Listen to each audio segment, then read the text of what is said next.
मुख्यमंत्री के चंद्रशेखर राव सूरवरम प्रताप रेड्डी को श्रद्धांजलि अर्पित की। इस अवसर पर केसीआर ने कहा कि प्रताप रेड्डी एक लेखक, शोधकर्ता, संपादक, आंदोलनकारी नेता आदि के रूप में बहुमुखी प्रतिभाशाली व्यक्ति थे। उन्होंने कई विधाओं से समाज की सेवा की। इस मौके पर मुख्यमंत्री ने प्रताप रेड्डी की सेवाओं को भी याद किया। मुख्यमंत्री केसीआर ने कहा कि तेलंगाना राज्य की विवक्षता को सूरवरम प्रताप रेड्डी ने उसी समय पहचान कर उसका विरोध करते हुए गोलकुंडा पत्रिका के नाम से तेलंगाना की अपने गौरव की रक्षा की थी। सूरवरम प्रताप रेड्डी को संपूर्ण तेलंगाना क्षेत्र सम्मान करता है। उन्होंने बताया कि प्रतिवर्ष राज्य सरकार द्वारा सूरवरम प्रताप रेड्डी जयंती उत्सवों का आयोजन किया जाता है। साथ ही उनके नाम पर महत्वपूर्ण लोगों को पुरस्कार भी प्रदान किए जाते हैं। उन्होंने बताया कि सूरवरम प्रताप रेड्डी के नाम से दिए जाने वाले सभी पुरस्कार तेलंगाना भाषा सांस्कृतिक विभाग के तत्वावधान में ही दिए जा रहे हैं। राज्य के नागरिक प्रशासन मंत्री केटीआर का दावोस दौरा समाप्त हो गया। इस दौरे के अंतर्गत केटीआर कुल मिलाकर 45 कंपनियों की प्रतिनिधियों तथा उनके शिष्ट मंडलों से बैठकें आयोजित किए। आधिकारिक सूत्रों ने बताया कि लगभग 4,200 करोड़ रुपए का निवेश तेलंगाना राज्य को प्राप्त होने जैसा उन्होंने व्यवहार किया है। मंत्री केटीआर इस माह की 18 तारीख को यहां से निकलकर लंदन पहुंचे थे। वहां उन्होंने कई बैठकों में भाग लिया।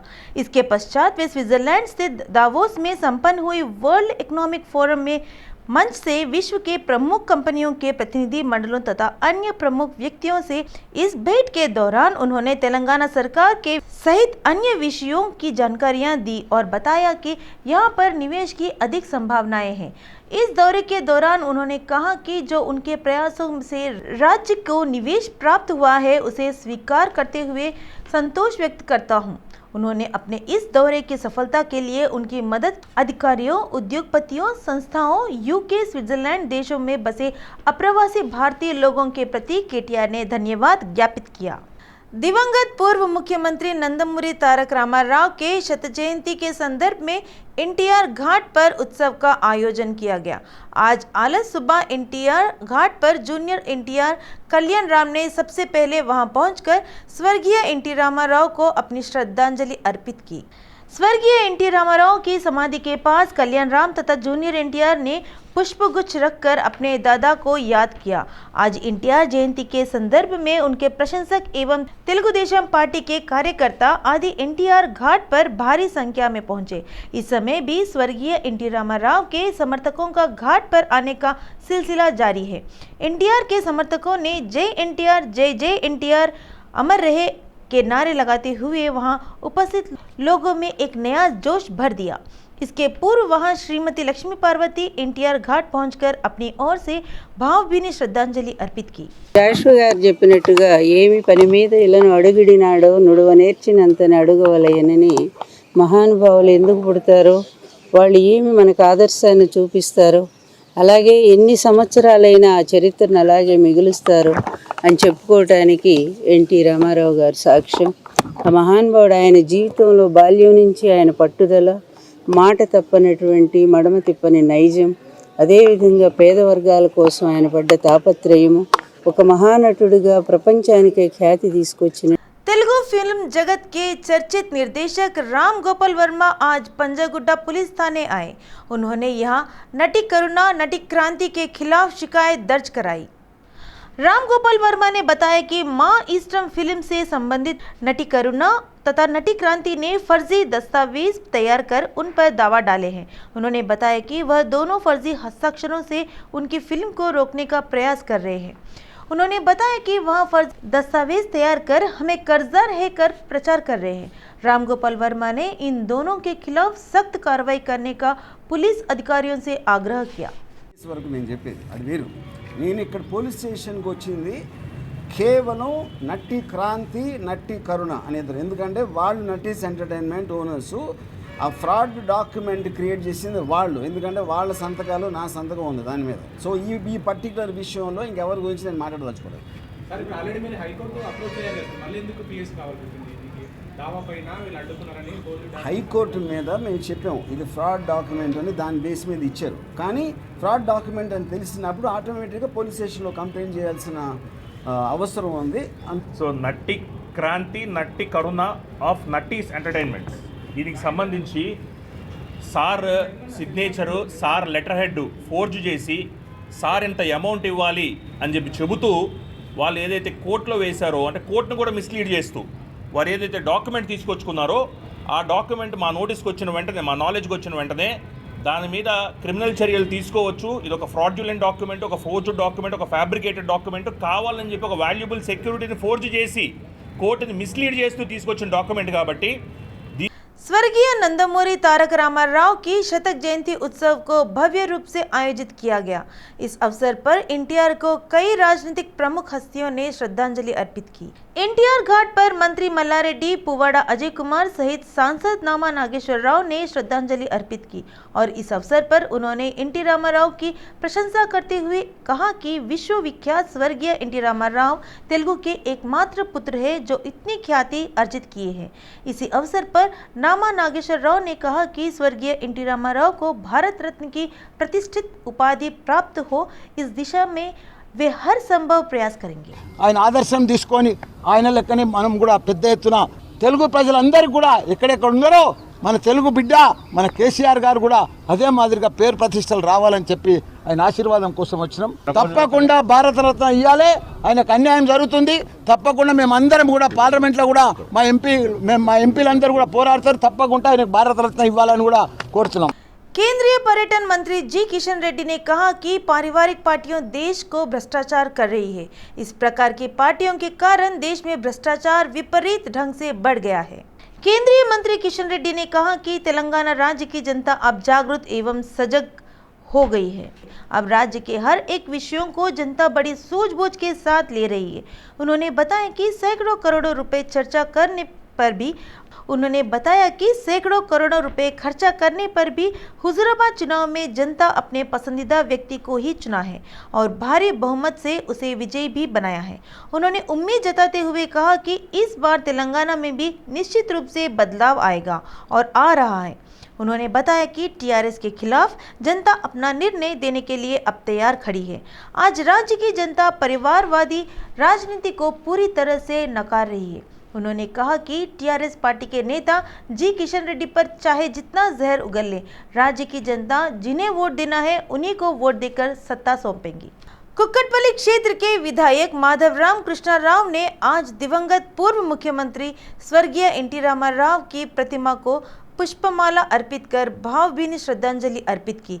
यहाँ कुक्कटपल्ली में स्वर्गीय एनटी रामाराव की शत जयंती के अवसर पर भव्य समारोह का आयोजन किया गया। इस कार्यक्रम को संबोधित करते हुए विधायक माधवराम कृष्णा राव ने कहा कि दिवंगत एनटी रामाराव सभी लोगों के लिए आदर्श पात्र व्यक्ति थे। उन्होंने बताया कि देश की राजधानी दिल्ली में तेलुगु जनमानस के आत्मगौरव को स्थापित करने वाले महान नेता स्वर्गीय एनटी रामाराव ही थे। उन्होंने निचले, कमजोर, उपेक्षित वर्गों के लोगों को राजनीतिक चेतना दिलाकर उन्होंने राजनीति में लाकर तत्कालीन समस्त आंध्र प्रदेश के लोगों को राजनीति का परिचय दिया था। उन्होंने स्वर्गीय एनटी रामाराव की प्रशंसा करते हुए उनके साथ उनके निकटतम संबंधों की भी जानकारी दी। ఒక కులము సంబంధించిన నాయకుడు కాదు, భారతదేశంలో పుట్టినటువంటి బిడ్డకు ఒక అన్నలాగా, ఒక తండ్రిలాగా రాజకీయాన్ని మార్చినటువంటి గొప్ప నాయకుడు నందమూరి తారక రామారావు గారు. నాకు 85లో ఓటకు వచ్చింది. 83లో మా పెద్దనాయన రామచంద్రరావు గారు ఇక్కడ మొట్టమొదటిసారి ఖైరతాబాద్ కాన్స్టిట్యూన్సీలో నందమూరి తారక రామారావు గారి పార్టీలో జాయిన్ అయ్యి आज प्रातः शिक्षा मंत्री सविता इंद्रा रेड्डी के निवास पर तनाव छा गया। एनएसयूआई छात्र संगठन तथा टेट परीक्षा के उम्मीदवारों ने सविता इंद्रा रेड्डी के घर का घेराव कर दिया। यह ऐसा हो तो आगामी 12 जून को टेट परीक्षा आयोजित होने वाली है। इस परीक्षा को स्थगित करने की मांग करते हुए एनएसयूआई तथा टेट उम्मीदवारों ने अपना विरोध प्रदर्शन किया। विद्यार्थियों संघ तथा टेट उम्मीदवारों का कहना है कि उसी दिन 12 जून को राष्ट्रीय स्तर पर रेलवे भर्ती बोर्ड की परीक्षा भी आयोजित होने वाली है। असुविधा और उनका नुकसान होने की संभावनाएं हैं, इसलिए उन्होंने शिक्षा मंत्री सविता इंद्रा रेड्डी से टेट परीक्षा की तिथियों स्थगित कर उन्हें आगे बढ़ने का आग्रह किया। విద్యార్థుల జీవితాలతో చెలగాటమా education minister education minister education minister education minister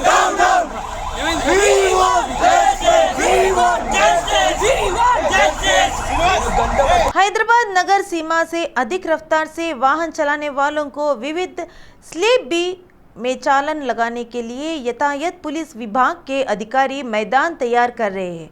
न्यूनतम रफ्तार से अधिक वाहन चलाने पर उसकी पहचान कर जुर्माना लगाया जाएगा। वाहनों की गति के अनुसार चालान लगाने के लिए यातायात पुलिस ने अपने स्तर पर पूरी तैयारी कर ली है। पुलिस सूत्रों ने बताया कि उदाहरण स्वरूप किसी क्षेत्र में वाहन चलाने की गति सीमा 50 किलोमीटर प्रति घंटे की रफ्तार से है तो उस मार्ग पर जिस गति से वाहन गुजरेगा उसके अनुसार गति को देखकर चालान लगाया जाएगा। जैसे 50 की स्पीड वाले क्षेत्र में यदि कोई 60, 70, 80 की रफ्तार से वाहन चलाएंगे तो चालान भी उसी गति के हिसाब से बढ़ता रहेगा। मनमाने ढंग से वाहनों को पार्किंग करने वाले लोगों को भी चालान लगाने की व्यवस्था की जा रही है। तेज रफ्तार वाले वाहनों की पहचान करने के लिए विभिन्न स्थानों पर स्पीड लिमिट उपकरणों को स्थापित किया जा रहा है। उसी प्रकार अधिक भीड़ भाड़ वाले क्षेत्रों में मनमानी पार्किंग करने पर भी रोक लगाने का प्रयास किया जा रहा है। अवैध रूप से मनमाने ढंग से पार्किंग करने वालों पर इस बात की जानकारी यातायात पुलिस के संयुक्त पुलिस आयुक्त ये रंगनाथ ने दी। गत 2 वर्षों से कोरोना कारणों के चलते विवादों में चली तेलंगाना राज्य की 10वीं कक्षा की बोर्ड परीक्षाएं आज समाप्त हो गई है। अब केवल व्यावसायिक पाठ्यक्रम वाले विद्यार्थियों को और 2 प्रश्न पत्र लिखने बाकी है। इन विद्यार्थियों की अंतिम परीक्षा 1 जून से संपन्न होगी। कोरोना को ध्यान में रखकर इस वर्ष की बोर्ड परीक्षाओं को 6 प्रश्नों पत्र तक ही सीमित कर दिया गया। परीक्षाओं से संबंधित उत्तर पुस्तिकाओं को मूल्यांकन कार्य 2 जून से आरंभ किया जाएगा। यह ऐसा हो तो शिक्षा विभाग के अधिकारी जून 25 के भीतर ही परिणाम घोषित करने की व्यवस्थाएं में लग गए हैं। अब देखना है इस बार परिणाम प्रतिशत किस प्रकार से आएंगे। कंचनबाग पुलिस थाना परिधि में बीच सड़क पर एक दुर्घटना घटी। यहाँ एक युवक ने प्यार के नाम पर एक विवाहित को प्रताड़ित करते हुए उसकी स्वीकृति न देने से महिला पर तेजधारी हथियार लेकर हमला कर दिया। शेख नजरुद्दीन नामक युवक उस महिला के पीछे से आकर उस पर चाकू से हमला कर दिया, जिससे वह महिला वहीं पर बेहोश होकर गिर पड़ी। स्थानीय लोगों द्वारा पुलिस को सूचित करने से पुलिस ने पीड़िता महिला को ओवैसी हॉस्पिटल पहुंचाया। चंद्रनगुट्टा क्षेत्र के विधायक अकबरुद्दीन ओवैसी ने स्थानीय लोगों को आश्वासन देते हुए कहा कि हमलावर को सख्त से सख्त सजा मिले इस प्रकार की कार्रवाई करेंगे। पुलिस ने बताया कि हमलावर पर इसके पूर्व ही इस पीड़िता महिला ने शिकायत दर्ज कराई है, फिर भी उस युवक ने कोई बदलाव नहीं आया है, जिससे उसने इस घटना को अंजाम दे दिया। तेलंगाना राज्य मानव अधिकारी आयोग के मानद अध्यक्ष जस्टिस जी चंद्रया ने उपस्थित प्राथमिक स्वास्थ्य केंद्र का आकस्मिक जांच दौरा किया। प्राथमिक स्वास्थ्य केंद्र पहुंचने के पश्चात सर्वप्रथम न्यायमूर्ति जी चंद्रया ने प्राथमिक स्वास्थ्य केंद्र प्रांगण में पौधे लगाए। इसके उपरांत उन्होंने अस्पताल के भीतर जाकर वहां के व्यवस्थाओं आदि की जांच की। उन्होंने वहां के कर्मियों से बातचीत कर रखरखाव किए जा रहे रिकॉर्ड की भी जांच की। इस कार्यक्रम में जस्टिस चंद्रया के साथ अन्य अधिकारी भी उपस्थित थे। रायदुर्गम पुलिस थाना परिधि में एक आग दुर्घटना घटी। यहां स्थित ग्रीन बावर्ची होटल में आग की लपटें उठती दिखाई दी। प्राप्त जानकारी के अनुसार होटल में लगभग 20 लोग फंस गए हैं। यहां होटल के भवन पर से पीड़ित लोग जान बचाने की मांग करते हुए चिल्ला रहे थे। यह होटल में आग लगने की खबर फैलते ही स्थानीय लोगों ने तत्काल अग्निशमन विभाग को इसकी सूचना दी। सूचना मिलते ही घटनास्थल पहुंचे दमकल कर्मियों ने आग को बुझाने का काम आरंभ कर दिया और काफी मशक्कत के बाद आग पर काबू पा लिया। यह होटल के भीतर से गहरा धुआं निकलने से संभल का गैस सिलेंडर के रिसाव से ही यह घटना हो गई।